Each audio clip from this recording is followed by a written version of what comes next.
total, 20 great rings of power are forged in the Second Age of Middle-earth. Each would enhance the natural abilities of its wearer, with results ranging from beautiful to tragic to terrible. But another ring would be made thousands of years later, far into the Third Age, by one who would betray his order. Today on Nerd of the Rings, we cover Saruman's ring. When the Istari are sent to Middle-earth, they take on the form of old men.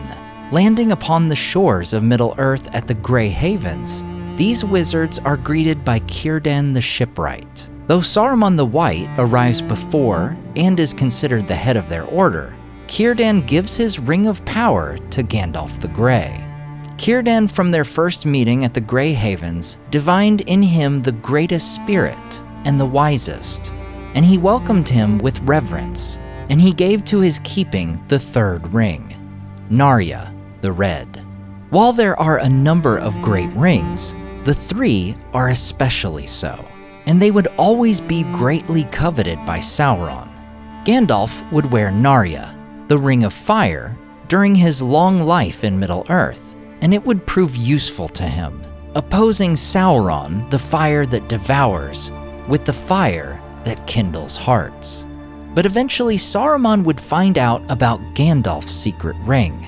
In Unfinished Tales we read, "And the Grey Messenger took the ring and kept it ever secret.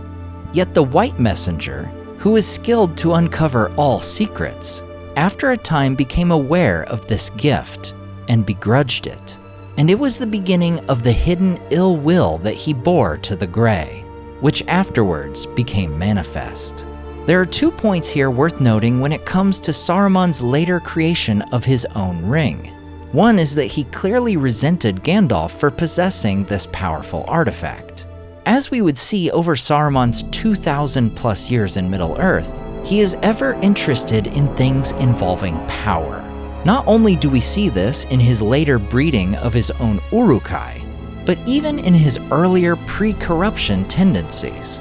He was greatly learned about the kingdoms of Numenor, Khazad-dûm, and Gondor, all of which held great power at their height.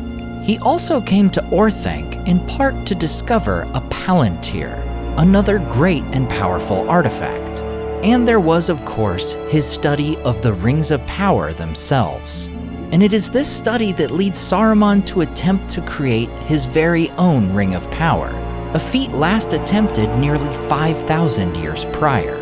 It is when Gandalf arrives at Isengard that we learn of Saruman's efforts, in one of the first clues of his treachery. Gandalf recounts, "I rode to the foot of Orthanc, and came to the stair of Saruman, and there he met me and led me up to his high chamber. He wore a ring on his finger." Later, their conversation would turn tense, as Saruman reveals that he is no longer simply Saruman the White, but something he deems much greater. "Radagast the Brown," laughed Saruman, and he no longer concealed his scorn. "Radagast the bird tamer, Radagast the simple, Radagast the fool. Yet he had just the wit to play the part that I set for him. For you have come, and that was all the purpose of my message. And here you will stay, Gandalf the Grey, and rest from journeys. For I am Saruman the Wise, Saruman Ringmaker, Saruman of many colors." Gandalf looks to see Saruman's robes, which had seemed white but were not so. They were woven of all colors, and if he moved they shimmered and changed hue so that the eye was bewildered. "I liked white better," he said. But how did Saruman achieve creating his own ring? And how powerful was it? As we have established, Saruman studied greatly the lore of the Great Rings, but a crucial point comes from long, long ago, when Saruman would have still been known as Curumo. This was his name in the Undying Lands of Valinor, where he was one of the servants of Aule, the smith of the Valar, and the father of the dwarves. And while Saruman would eventually turn to evil, he was not the first of Aule's servants to do so. The first was Sauron, the Lord of the Rings himself. While he may not be as synonymous with craftsmanship as the Gwaithí Myrdain of Eregion, Saruman very likely had great skill learned from his master. As for the power of Saruman's ring, it is likely not as powerful as he might have wished. When the rings of power are created in Eregion, they are made with Sauron's full knowledge and assistance. Even then, it takes the great jewelsmiths nearly 300 years to get to the point where they create the first 16 great rings. Prior to that time, they had made lesser rings, described by Gandalf as mere essays in the craft. And it is quite possible that Saruman's ring would be similar in nature to these lesser rings, or perhaps somewhere in between. Should his ring have had some measure of success, which one would think a prerequisite to his wearing and boasting about it, it would have done what all rings of power are made to do: enhance the abilities of the wearer. In Saruman's case, his greatest weapon we see time and again is his voice. Gandalf warns as much as they ride to parley after their victory at Helm's Deep. "Beware, and do not jest. This is not the time for it." "I will come," said Gimli. "I wish to see him and learn if he really looks like you." "And how will you learn that, Master Dwarf?" said Gandalf. "Saruman could look like me in your eyes if it suited his purpose with you. And are you yet wise enough to detect all his counterfeits? Well, we shall see, perhaps. He may be shy of showing himself before many different eyes together, but I have ordered all the Ents to remove themselves from sight, so perhaps we shall persuade him to come out." "What's the danger?" asked Pippin. "Will he shoot at us and pour fire out at the windows? Or can he put a spell on us from a distance?" "The last is most likely, if you ride to his door with a light heart," said Gandalf. "But there is no knowing what he can do, or may choose to try. A wild beast cornered is not safe to approach, and Saruman has powers you do not guess. Beware of his voice." The voice of Saruman is described in an incredible way in the Two Towers, capable of gaining swift agreement and sounding wise to those that heard it. And depending on who was being affected, Saruman's words could continue to whisper and urge them though they were far away. None rejected its pleas and its commands without an effort of mind and will, so long as its master had control of it.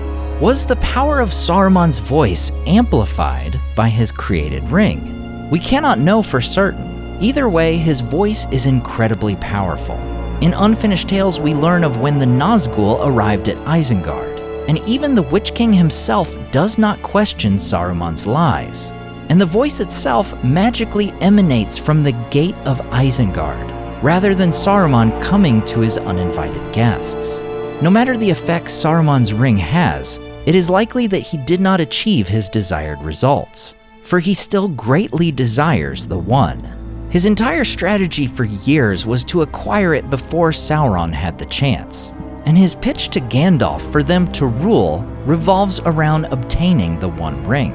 In one of his letters, where he points out that his story is not an allegory for World War II, Tolkien mentions what Saruman could have eventually done in his ring-making quest, a way for him to fill the gaps in his knowledge of great rings. The real war does not resemble the legendary war in its process or its conclusion.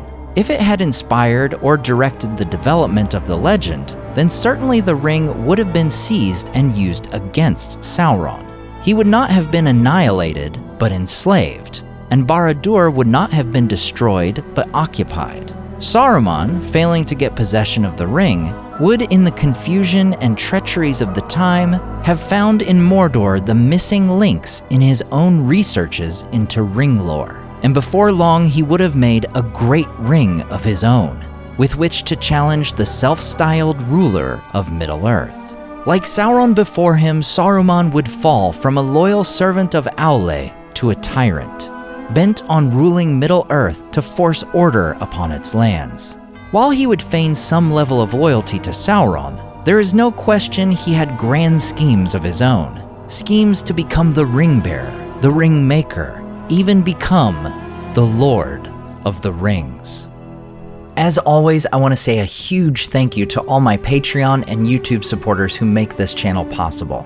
Tom DeBombadil 19, Lissamy the Cinda, Rabbi Rob Thomas, Charles Leisure, CCDC Red Team, Joe Tepper, The Mighty Mim, Andrew Carlisle, Swirled Traveler, Matthew Jeffrey, Leo Vittori, Sky Carcass, Slide Belts, Dane Ragnarsson, Berto Berg, Graham Derricott, The Dark-Haired One, Wyland, Micah Wu, and Debbie. If you enjoyed the artwork in this video, check out the artists in the description to purchase prints of their great work for yourself. Thanks so much for watching, and we'll see you next time on Nerd of the Rings.